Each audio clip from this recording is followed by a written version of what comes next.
everybody, and welcome to another edition of History After Hours. My name is Kevin Pumphrey, and with me, like normal, is Mr. Ron Franklin and Mr. Jeremy Nixon. We are three history teachers from Lakeside High School in beautiful Hot Springs, Arkansas.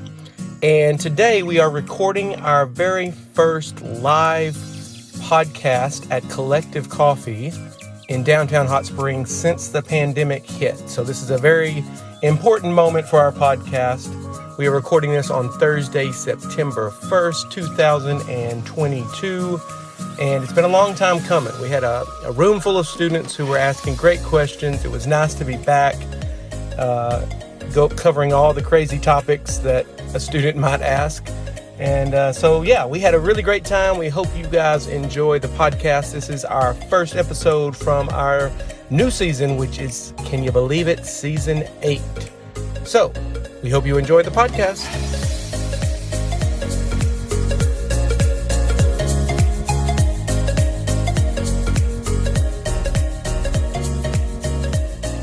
Hello, everybody. We are History After Hours, and we're back. We're back at Kollective Coffee, the first live podcast in quite some time since that virus thing flew through. But we're back, and we are, for the first time in a couple years, looking at a room full of students. They have some questions that they've been thinking about for 2 years, and they're ready to unload them on us, and it's going to blow our mind. So, with our first question, state your name and what you got. No pressure at all on you two. Like this question no has to be like low intensity. Mind drum roll, please. Yeah, so intensity, no pressure at all. Only the first one in 2 years. Go. Okay, I'm Ellie Oldrick. So a lot of teachers have been leaving the work field. So I'm curious, why are y'all still here? We ask ourselves that every day. No. Insanity? I plead insanity. I think we're all different. I think we all teach for different reasons. I also, it depends on your experiences. I grew up on a farm, so teaching doesn't seem that hard to me. I know what manual labor and the sun does to people, and roofing. So as far as a hard job, it's not physically hard, so I enjoy that, being in the air conditioner. And really, I think we all are on the same page that, teaching can be difficult, students can be difficult, things can happen, parents might not support what you're doing or whatever. But as long as we can do in our classroom what we feel is best, I think we're going to be teaching.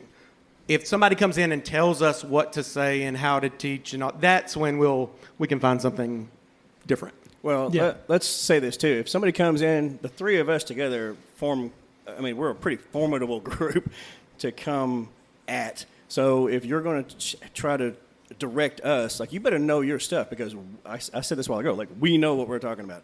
And we know how to teach this. We've been doing it. We're extremely professional at what we do. We take it extremely seriously. And so if you're going to come criticize us, or you're going to come, we'll listen to you. But if you are off your game at all, we're fixing to snap back on you. So number one, lock shields and defend, right? But that hasn't happened. We've been really fortunate to work in a place. This goes back to what you're asking. One of the reasons that we keep doing that is that we work with a school district that has been extremely supportive of what we do and how we do it. They're very complimentary of us. We get, I don't want to say accommodations. What am I trying to say? Accolades. They pat us on the back a lot, So that helps, And the other thing for me is the people that I teach with. We've formed up a really strong team. The department is getting stronger and stronger.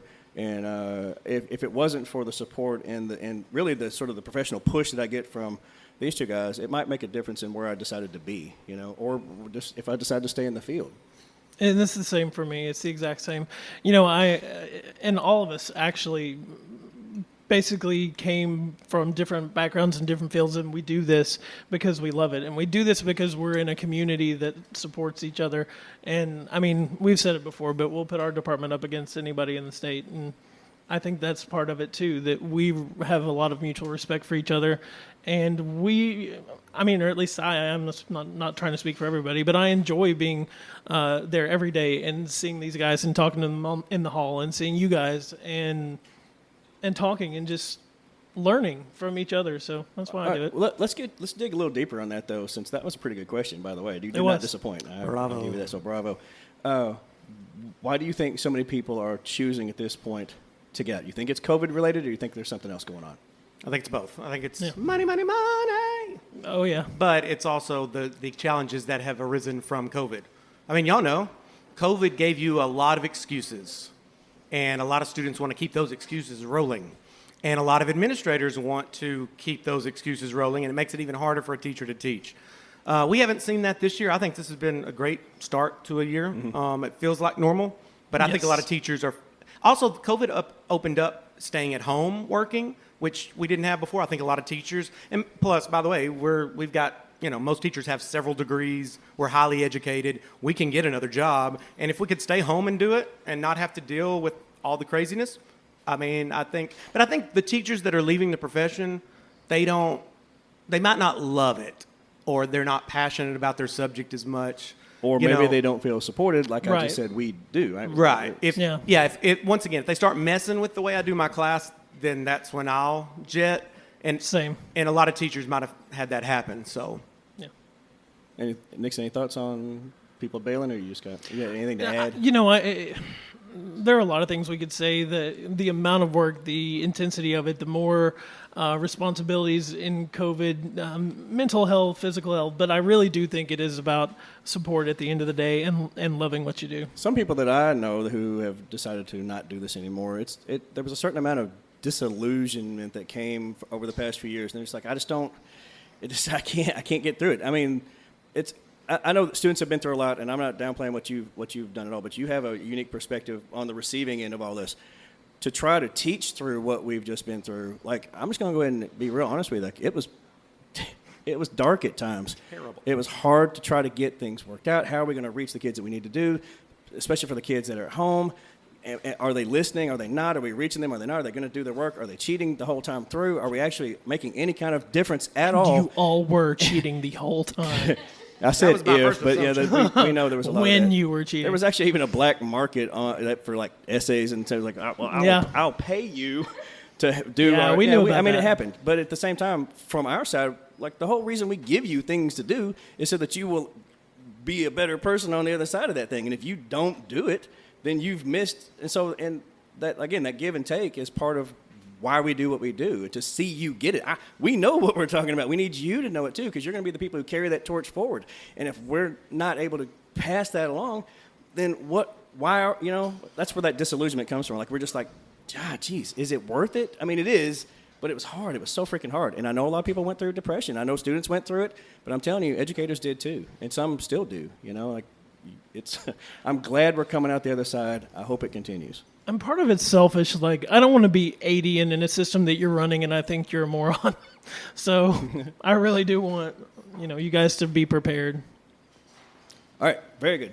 Step on up. My name is Delaney, and my question is Kiss, Marry, Kill, Genghis Khan, Columbus, and Stalin. Is there a question mark there? Are you calling us names? What are you doing? Why would you marry Genghis Khan? He cheats. What was the first? What's the question? I didn't catch it. I just heard a list of names, but Kiss, marry, kill. I don't know what that means. Do you kiss them? Do you marry them? Do you kill them? Okay. See, I'm older than these guys. I don't know what you guys are talking. Kiss, marry, kill. Okay, gotcha. He thought that was somebody's name. Kiss Mary. Who's she? Kiss Mary, kill. You can't. You killed her. That's a dangerous chick right there. So you got to pick one for each. Think twice about dating him. All right. So Genghis Khan, Stalin. Who was the other one? Columbus. Oh my God. No, I think you killed Genghis Khan. You got to kiss Stalin, the most recent one. He probably has less diseases. He's modern good point. age. Good point. He's not carrying the plague. There was medicine. Yeah. I don't know. I've always had a thing for Genghis Khan, though. I think he gets a bad rap. Yeah. I think that he always gets. But people go, no, statistical you chance can't- you're don't be related with to that him. guy. No, I mean, I don't know. Maybe that's just the bad boy in me. I want to be. No, I don't know what the. You marry Genghis Khan, you get the empire, right? You inherit the whole empire. You kiss Stalin so you don't get You're the plague. a gold and kill digger. Look Columbus.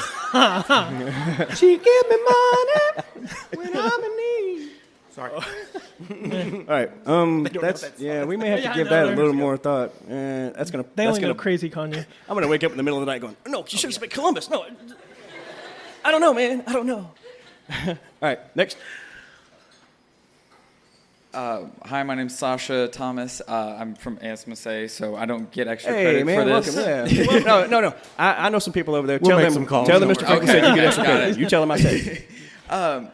In a more history-geared question, Grigory Rasputin was killed in a very mysterious way, very mystical, kind of. The story is kind of garbled over time. What do y'all think the true story of how he's died was? Like, what do you think is fact from fiction? Oi. Yeah, we're only starting with like the four of the most Yeah. notorious people in history.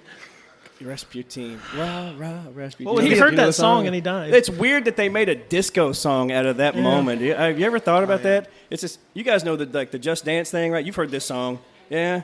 So, but if you really listen to the lyrics on that, like, it's telling the story It is, as yeah. best we kind of know that it happened. But instead, you put a disco thump to it, and it's just kind of a weird thing to do. Boy.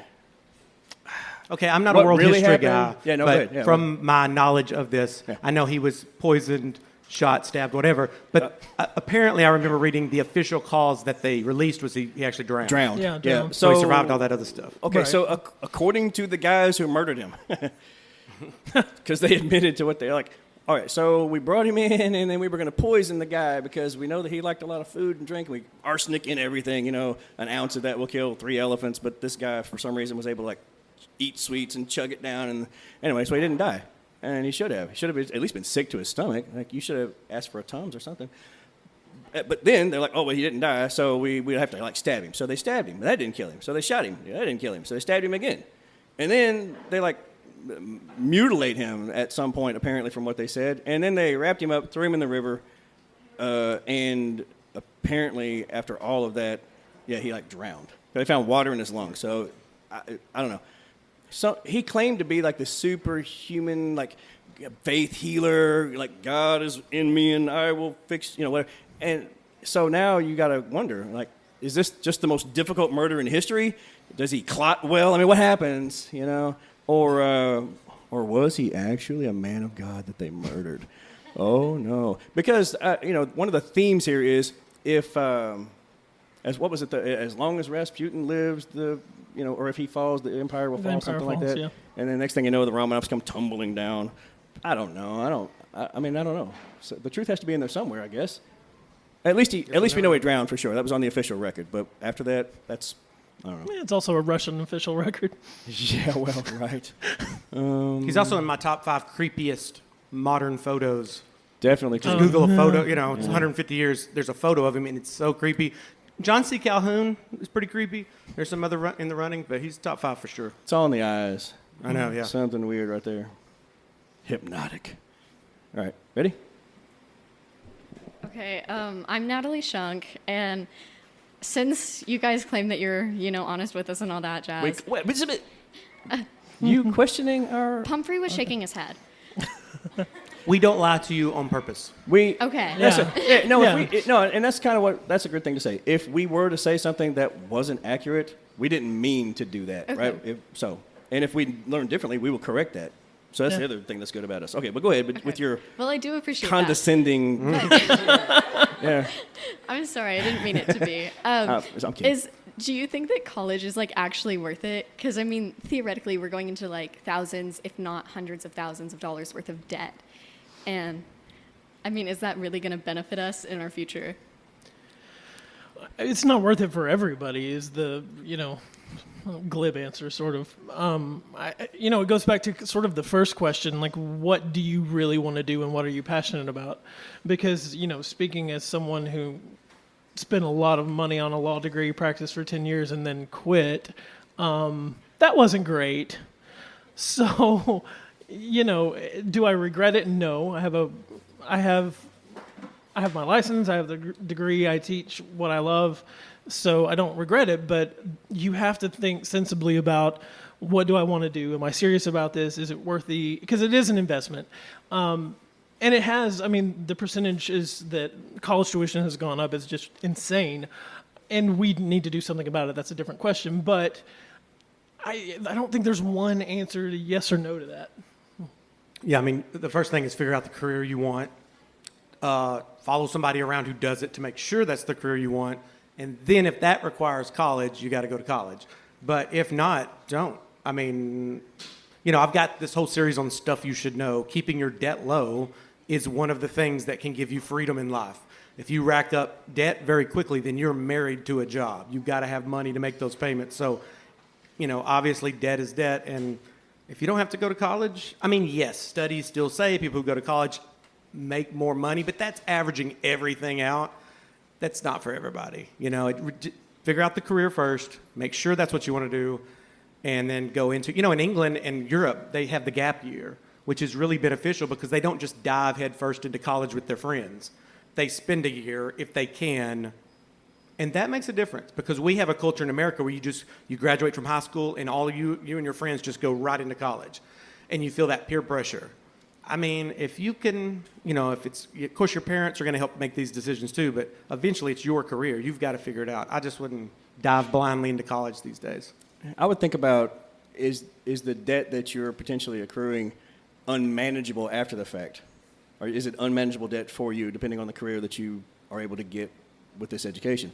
I'd also say this, be selective in where you might go if you actually are going. Because you can get quality education. It doesn't have to be Ivy League. It doesn't have to cost you that much money. The degree itself can open doors for you. Doesn't matter whether it comes from this institution that costs, 50% more, or does it come from a state school that costs this much less, but you still, right? I would investigate that too. Like, does this have the programming that I need? Is it going to, but I'm going back to what Pumphrey just said. A lot of kids just go, I must go. And I think that we've done a horrible job as an institution, not Lakeside specifically, but just as high schools across America, with this idea that everybody's got to go. I mean, you really need to consider, is that what is going to get you where you want to be in life? Or once you get in, if you realize that this is not for me, then have the sense to back up and get out.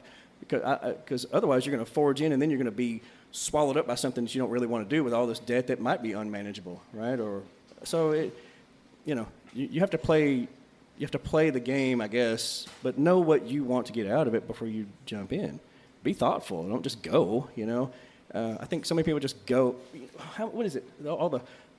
And I know there's like a tendency to go, we got to go here because it's party school, man. Like, that is wretched. Like, don't fall into that trap. Oh, my God. The statistic Party is, without going to school. that's just a complete waste. The statistic, I think, nationwide is 50% of the entering freshmen don't come back for their sophomore year.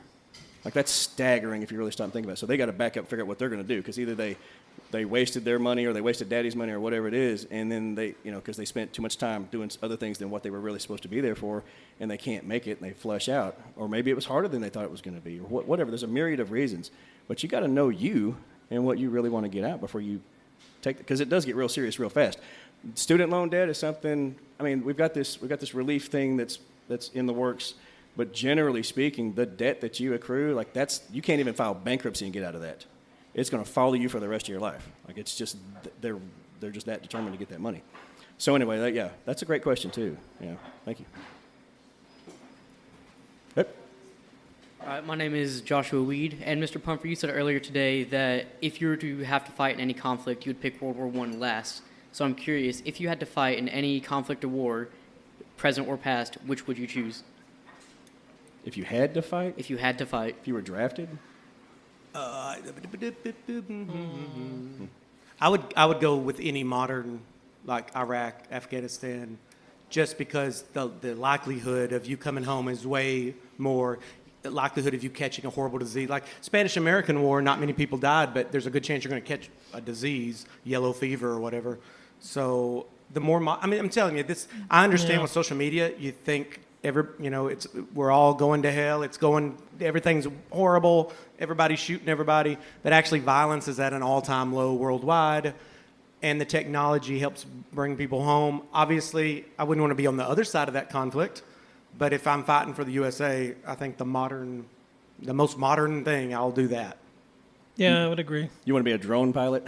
Yeah, I want to be in a room absolutely. 1,000 miles away. We're going to give them freedom from 60,000 feet. You're playing Nintendo in California while the drone is over there, across the ocean.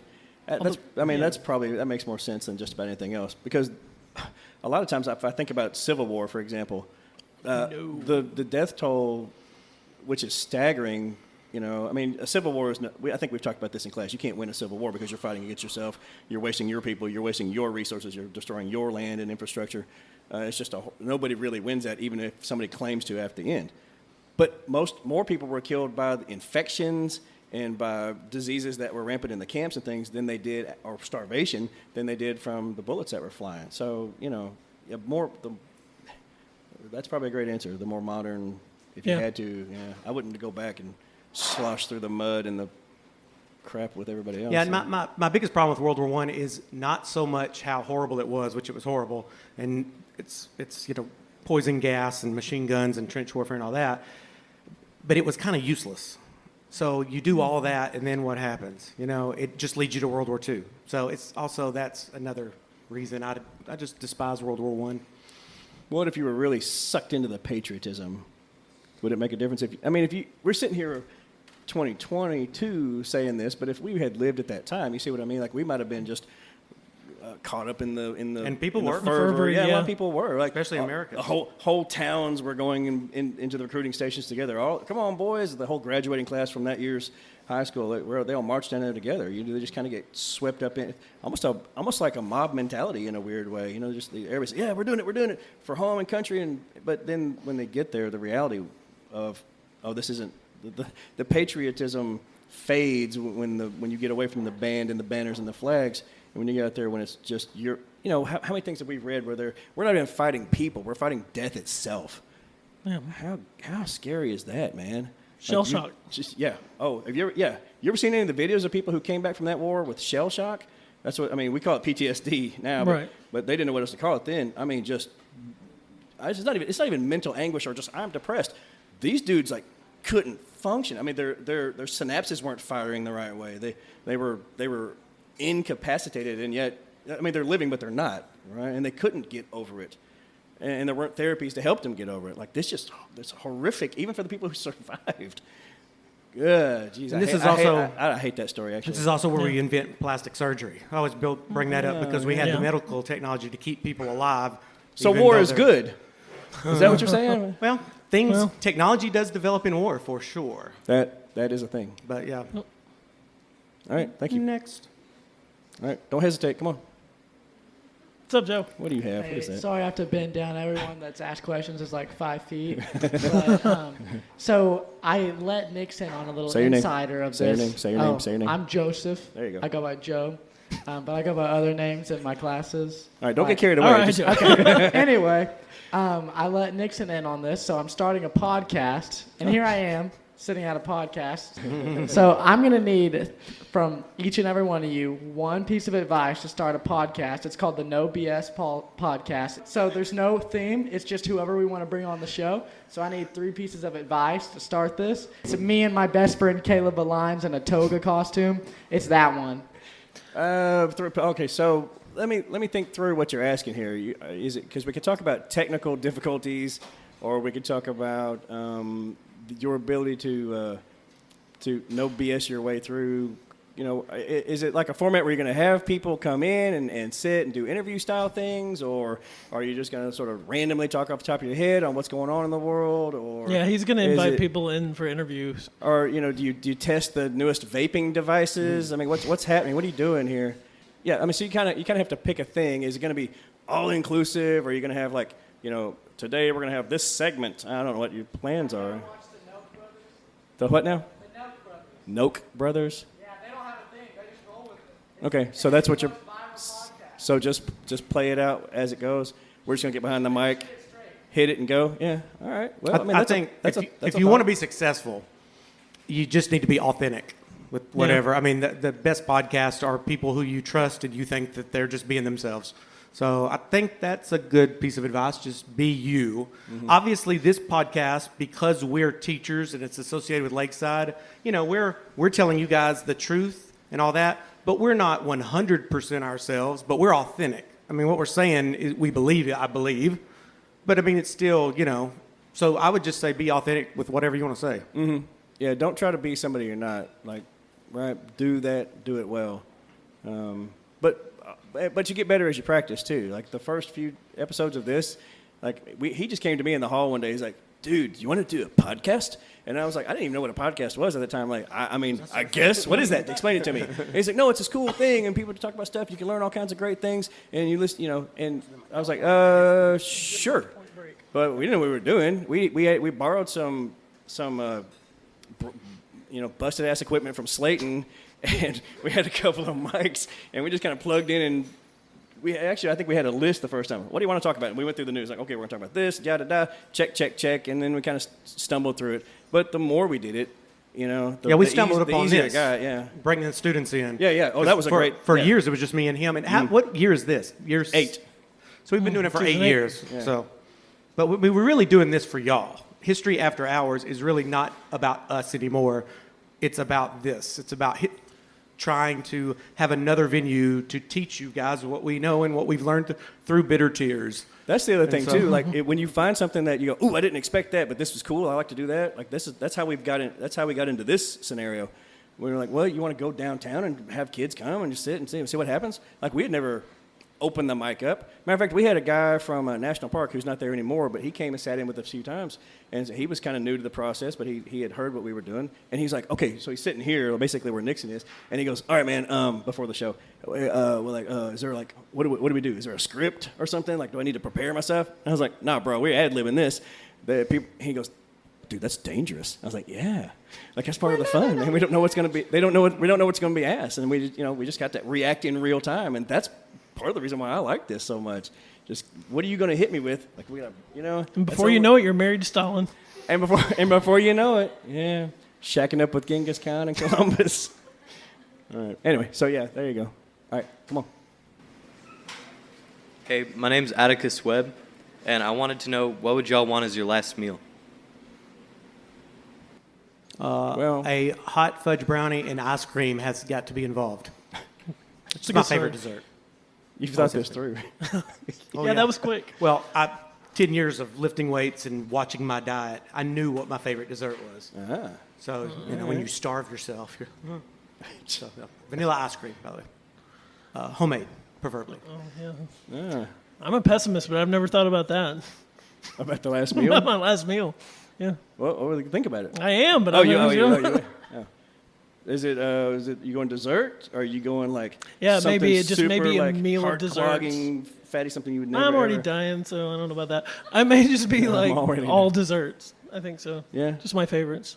I'm gonna bathe in Jell-O and whipped cream. Is that what you're gonna do? Just eat your way through the tub of goo? All right, so this is complicated because I'm not planning on dying. So last meal is really not a thing for me. Yeah. We talked this out in class, Simon. Kids are always like sort of weirded out when I say that, but I figured this out when I was a kid. Man, people go, "What's the secret of life?" I'm like, not dying. Like that's the secret of life right there. And so I just choose not to. Right? And they go, "Well, you're gonna die. It's gonna happen. You can't avoid that. You don't know that. Prove it. Prove that I can't live forever. You can't. It's a now. Listen, I understand that the odds are against me. Yeah, I get that. I guess this is a long shot. But I figure I might as well try, as long as I'm feeling good, I'm gonna hit it. Yeah, just keep on rolling. So here's the thesis statement. Although everyone up to this point has died, because he's so confident. Confidence is part of the key. And he's Lord Franklin, he will live forever. Yeah, so there. And, if and when it happens, you can come and go, told you. But until then, I'm right. Yeah? Until I'm actually gone, I'm right. I'm going to live forever. You wait and see. And he won't hear you anyway, so he won.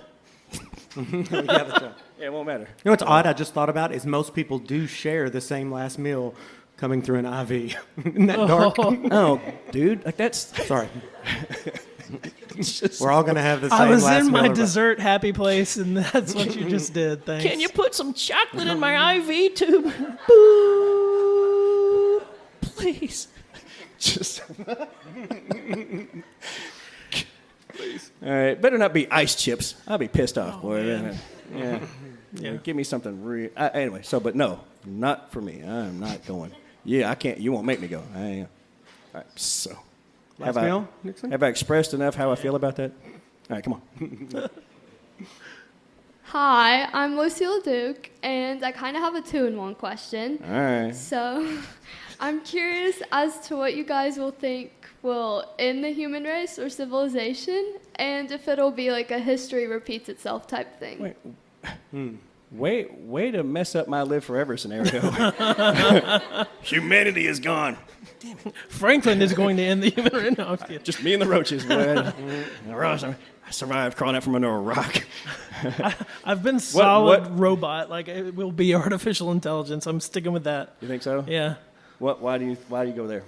Because of like Bezos and Yes, on the evil villain straight out of comic books.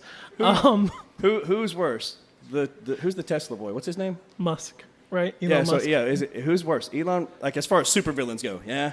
Super evil billionaires with all this money to spend, the secret layers and dudes and henchmen in jumpsuits or whatever. Like is it Bezos? Is it Musk? Who is it? Is it Bezos looks more the part with like the because Dr. he's got Evil. the shaved head, you got the Lex Luthor thing going on. Right. Yeah. Dr. Evil. Oh no. Putin. But Musk wants to go to Mars, so I mean, he's gonna get that going for him. Mars. Yeah. What if they go to Mars? What if they go to Mars and come back and they bring some sort of they go, well, we're gonna find Martians. Well, what if you just find like some freaking Martian bacteria and it comes back and wipes us all out? Like that's something to really stop and consider. How do you decontaminate a vehicle back from Mars? That's a concern, I guess.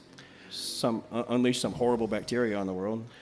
Once Facebook did the whole, we have AI that they're talking to each other, and English was inefficient, so they created their own language, and we don't know what they're saying. I was like, nope, that's it. It's AI. We're over. Hey, I read a thing the other day where they've got some sort of AI machine that is able to replicate itself. Yes. Did you read that? Yeah. So that may be going down your Terminator path, Yeah, I've studied These quite a bit people about watch this. It's no scary. movies, Yeah. or they use them as inspiration. Either way, I'm disturbed.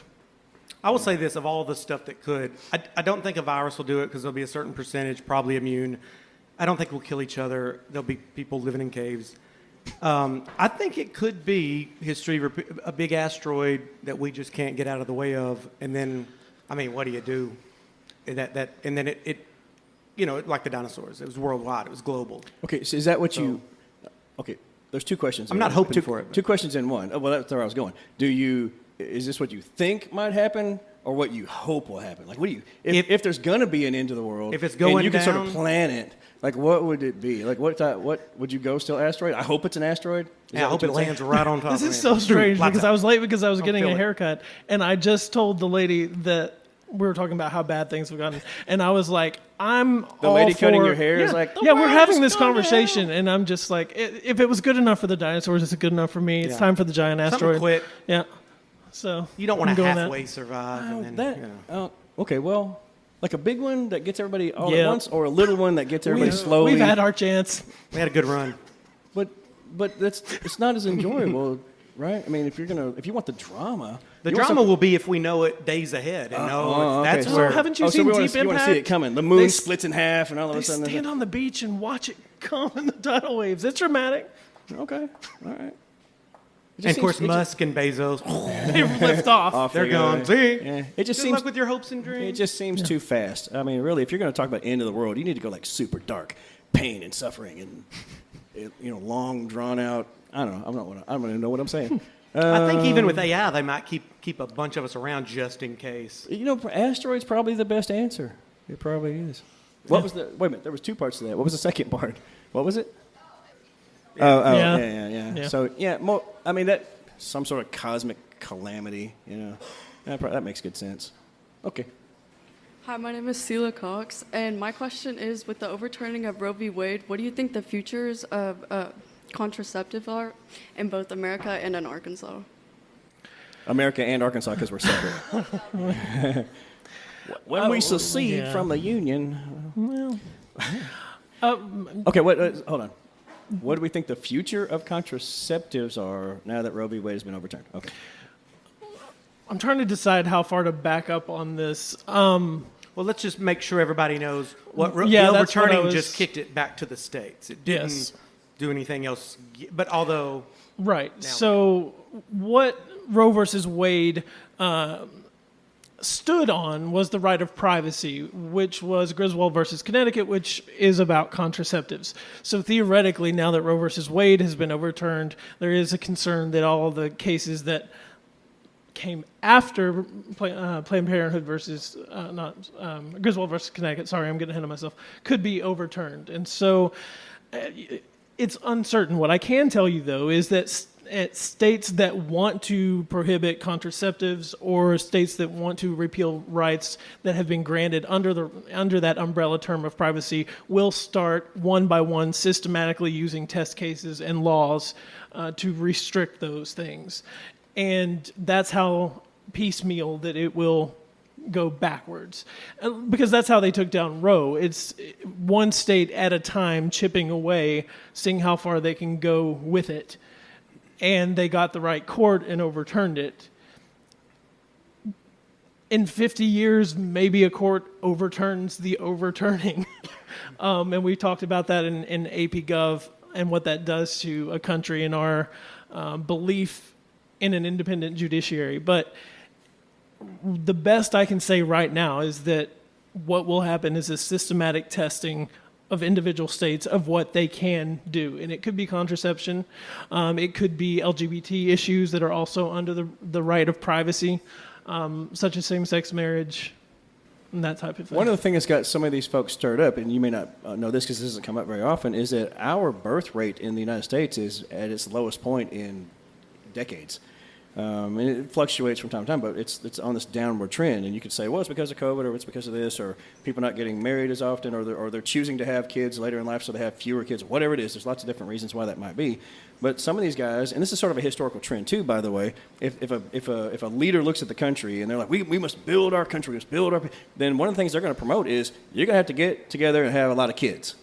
And so that's part of what we're seeing as one of the justifications for the attack on contraceptives is that we need more kids because we need more people in the country if we're going to continue to be a country. So there's this interesting logic that they try to throw at. It's their logic. I'm not saying it's valid. I'm saying that's how they use it. But we've seen it before in other countries, in more totalitarian style countries, as a matter of fact. So if you look, you brought up World War II a while ago. So if you look at like Mussolini in Italy, or if you look at actually Stalin over in the Soviet Union, or if you look at we could even go as far as Hitler, or we could look at Kim Jong-un over in North Korea today. Like the idea that we got to have more people. And so they would cut back on the rights because if you're personally choosing to restrict the number of people, then you're harming the nation because we can't do as much and we're going to be relying on outside sources for labor. And next thing you know, we've lost who we are. And that, they can't stand that idea. So they scare people sort of like into that mode of, well, we got to support this because, America first or whatever country we're talking about. Like that's part of it, actually. But we are also the country that for generations sterilized what we deem to be imbeciles. We have a history of that's true of trying to control populations in ways that we want to occur. And believe it or not, the case that decided that sterilizing imbeciles was constitutional is still good law. It's never been explicitly overturned. And so America has a dark eugenics past. Was that uniquely American, or was that just Western Europe involved as well? No, that's not uniquely. It's not uniquely American, but we have a very, it's an undercurrent, and it's been there for a very long time. And I personally worry that it can rear its ugly head very easily again. It seems at this point, I get, because abortion is so controversial and there's so many sides to it and it's so complex and it's been talked about for a long time and Republicans have been pretty consistent about their stance.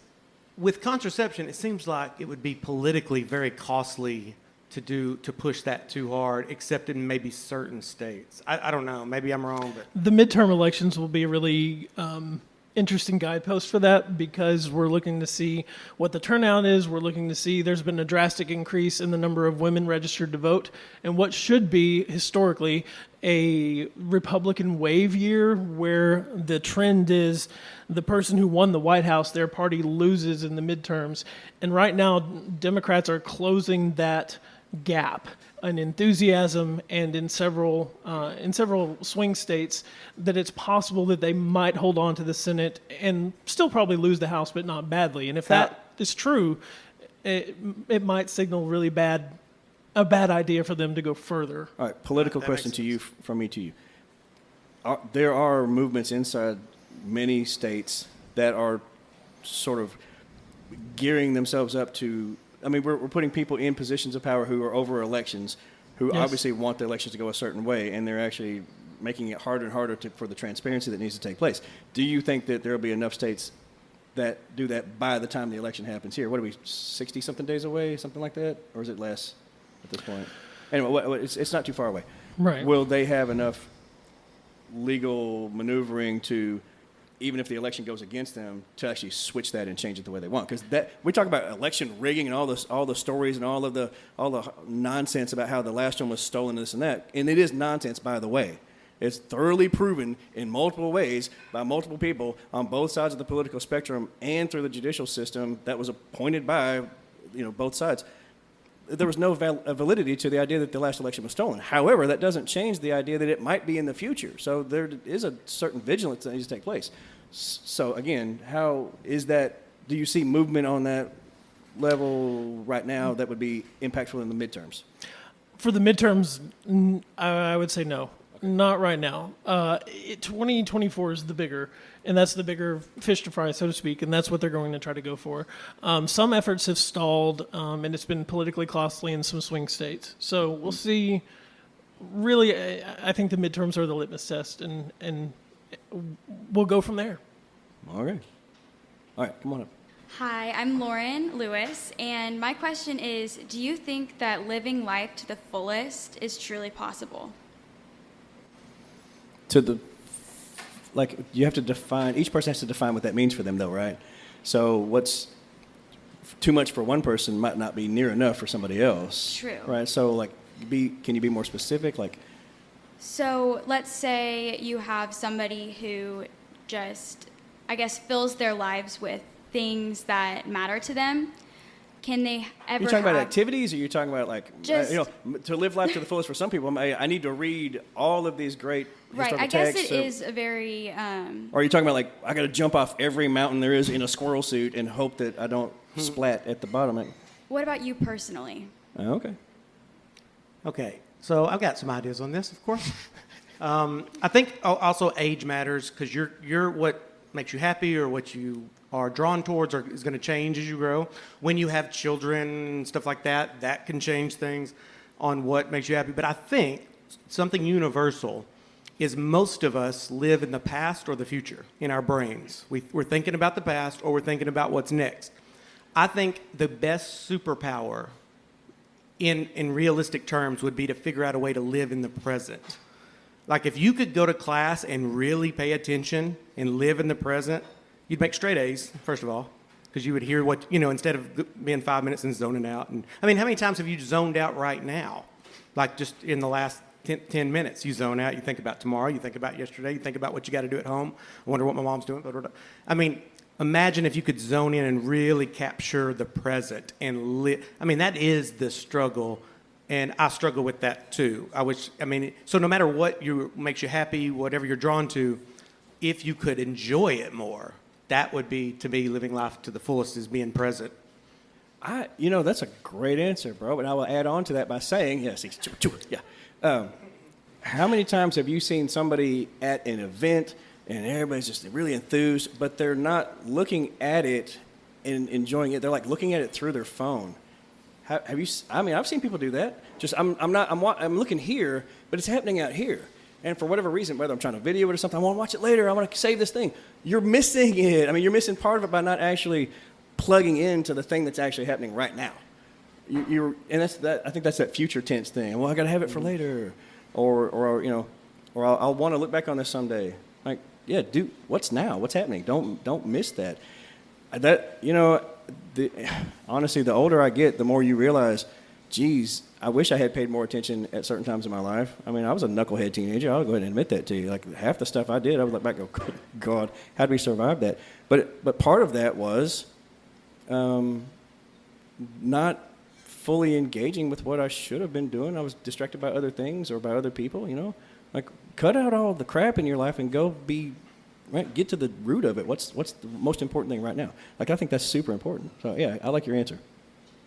Yeah, we're not wired like that, by the way. We're wired to learn from the past, so we don't die. Think about the future so we don't die. So it is a constant struggle for all of us to be present in the moment. Nope. Yep. Hello, my name is TJ Caudill, and I was just wondering, if y'all were a transformer, what vehicle do you think you would transform into? I'm trying to remember the 80s. No one's ever asked that question. Yeah, I was like 8 when I got my first transformer. Metroplex. What was the city? Wasn't that Metroplex? Is that what it was? Oh, yeah. I don't know. I was super happy when I got Metroplex. Wait, okay, you don't have to be a thing that already has been in a show or something. Like what if you could transform into something? Oh, not be a literal transformer from my childhood. Okay. Yeah. Stealth fighter. I don't know. That seems The cool. asteroid that hits Earth. The asteroid. Bro, you're way too hung up on that. Sorry, I just... This haircut lady really messed you I up know. today. It was a long day. You deeply pondering this. It's the most serious thing he's going to answer all night. I got to get the right answer on this. Usually man. I can come up with something pretty good. Yeah, I'm drunk. It would be Small, something. but you want to be small, but you want to be fast. You transform into like the speed of light. The God particle. That's the answer. Yeah.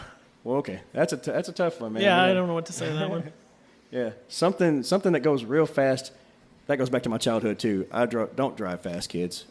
Right? But They're I'm telling not you, going to listen. Yeah, the adrenaline junkies. We out didn't there. listen. Yeah, we didn't. Okay. I'll tell you what's going to piss me off, boy, just as a side tangent. Like when the self-driving cars come along and I can't drive the way I want to. No steering wheel. That's going to irritate me all day long. But no.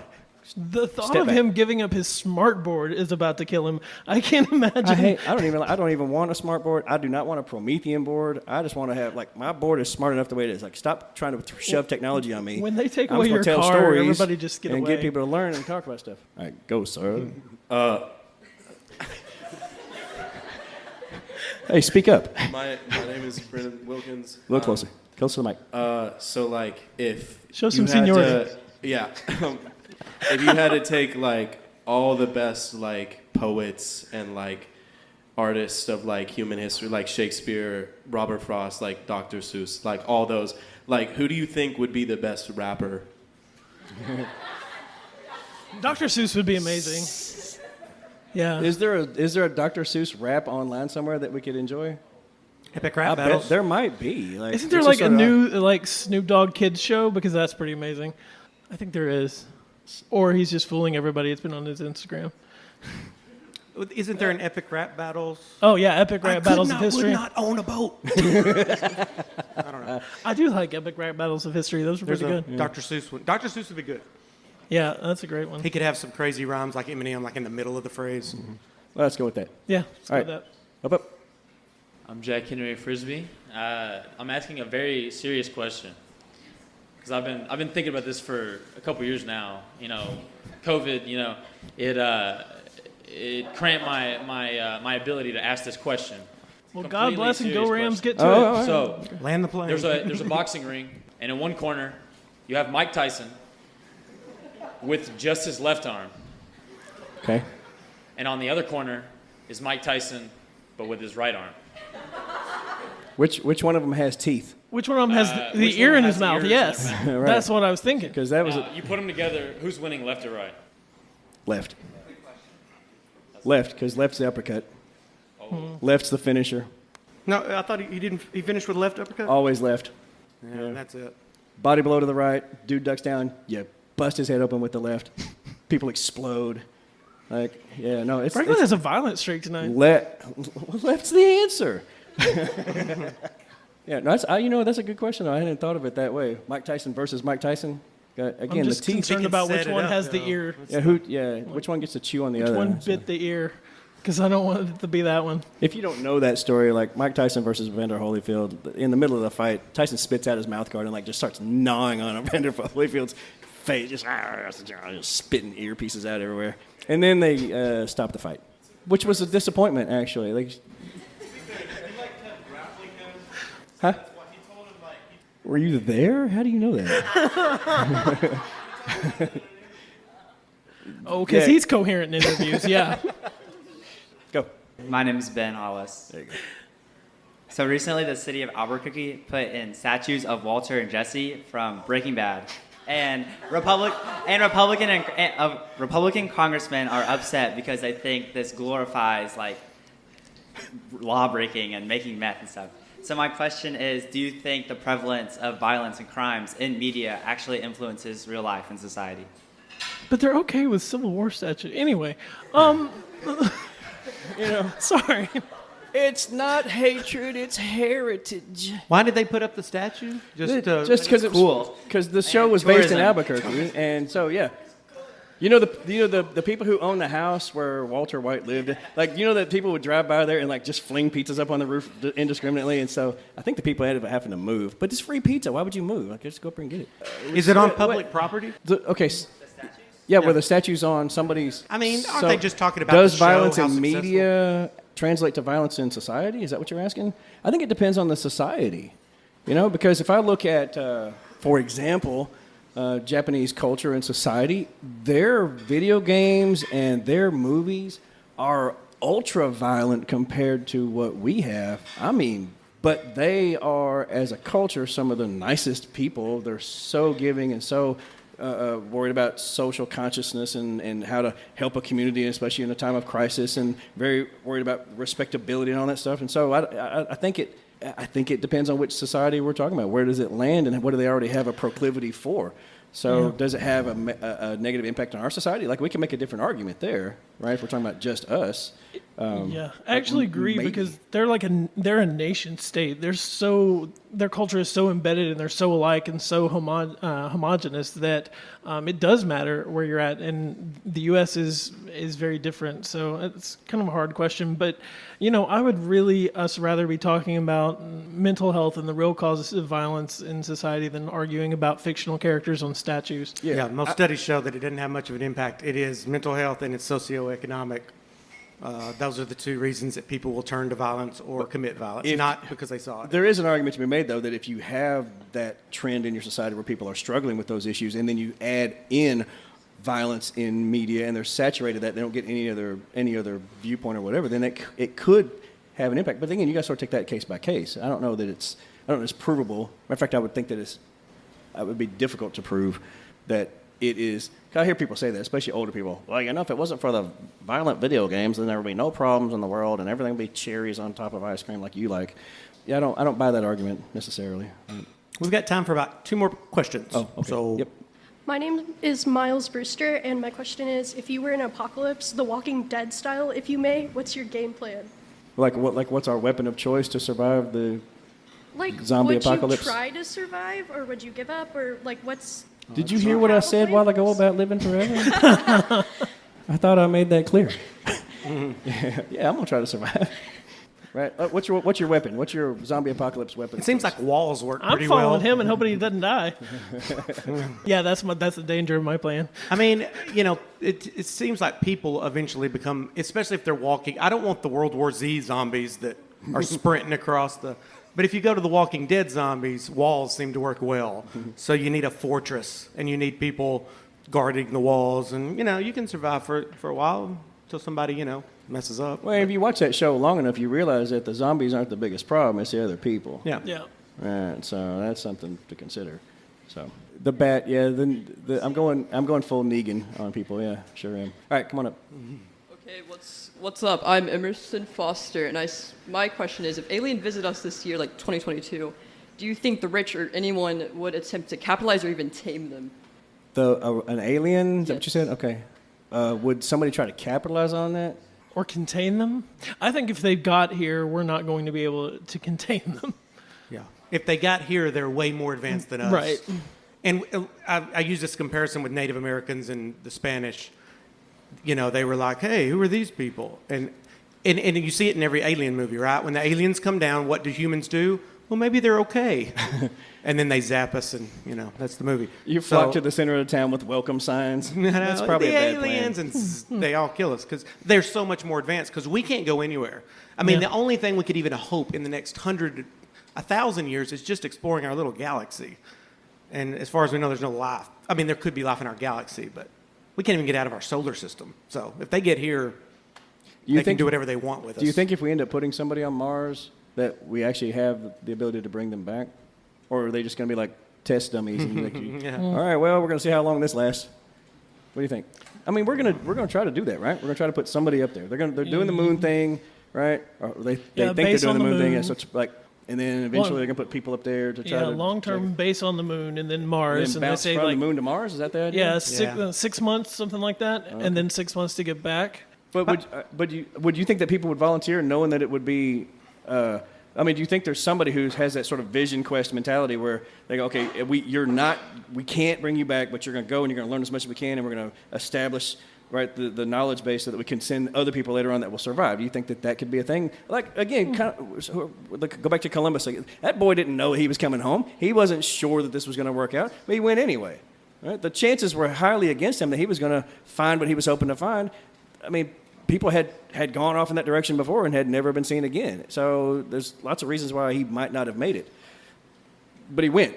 So do you think that there'd be somebody here to be like, yeah, sign me up, bro? Yeah. Yeah, I think whatever it is, the Definitely. first voyage will be dangerous either way. I mean, also, nobody ever really talks about this, but if aliens could come here and they'd be so much more advanced than us, they could be here now. And because they're so much more advanced, they could keep us from detecting them, probably. Oh. So like we think, well, there's no detections, there's no evidence. I mean, we're pretty stupid compared to them. So maybe they could, I mean, they're just walking across right now or flying in the room. We wouldn't even know it. So That's how he's going to Cloak live forever. of invisibility. He is one. He is one. All right. One more? Yes? One okay, more? excellent. Yeah, come on up. Okay, I'm Emily Williams, and I know we've already decided that Franklin is immortal. Yes. But if you were to Thank die, what's the worst, weirdly specific way to die? Paper cuts? I don't know what Just paper cuts. Multiple paper. It's a weird what's thing. happening? Anything that's slow. I mean, fear of suffocation, that's. So if you want to talk about ways I don't want to go, Yeah, there are a lot of I those. have no interest in fire. We'll put our list in. Yeah, We don't want fire. No fire. Don't want suffocation. Being trapped somewhere and having fire engulf me, that is really high on my list of things to avoid. Also, if you know for sure you're going to die, but it's going to take a while. Just the knowledge of knowing it's coming. And I go with paper cuts once again. If you can die from paper cuts, that's a bad death. I know. I've said this before. If you really Thanks let for that that sink happiness. in, that should be all we're thinking about. We got to live because it's going to, but we're not programmed that way. We can just go, okay, let's not talk about that. It's not going to happen today. So, okay, just ended on a very dark note. Sorry. Started and ended on.